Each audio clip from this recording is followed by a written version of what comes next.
It's difficult to be at work and to be around people who have a tendency to overreact.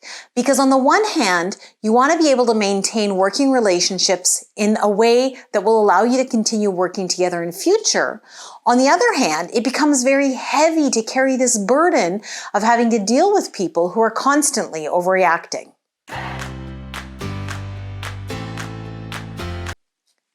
So what can we do to manage these situations? First of all, it's really important to set clear limits around when you will and will not accept to be speaking with people who are overreacting. So when they are in the phase of dramatizing things and being really, really extremely upset, that is maybe not the best moment to engage in conversation with them. And I'd suggest maybe saying, I'm willing to speak with you about this situation. However, right now, I can sense that you seem to be very upset. Perhaps we could talk about this at a later time. Now, it's important to do this because some people become dependent on others to help them manage their emotions. So if there's nothing wrong with doing that with somebody once in a while, but if you're seeing this repetitive pattern where the same people are coming to you during these situations where they're in a big state of emotional upset, it's important to start putting in place some boundaries about when you will and will not engage in those conversations. Because ultimately, if that person knows they can always come to you to help you talk, for you to help them talk through the problems and calm them down, they're never going to learn those skills on their own.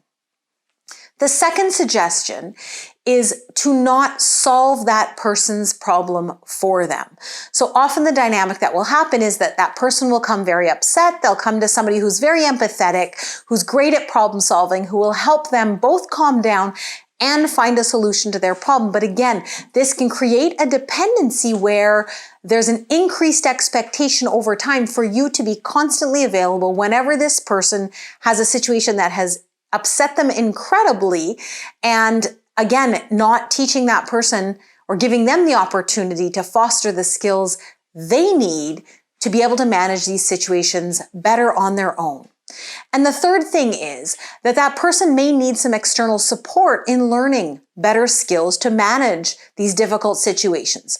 So whether you pair them up with somebody else who has a professional background, whether you bring in a workshop facilitator, there's all sorts of different ways. You might refer them to an EAP, but there's all sorts of different ways to provide that person with the skills they need to be able to manage these difficult situations at work without them having to constantly rely on somebody within the organization, which is not only going to drain the resources of the organization financially, but emotionally, it's going to leave the person who is being depended on feeling depleted and frustrated. And that's just going to feed into a very difficult dynamic.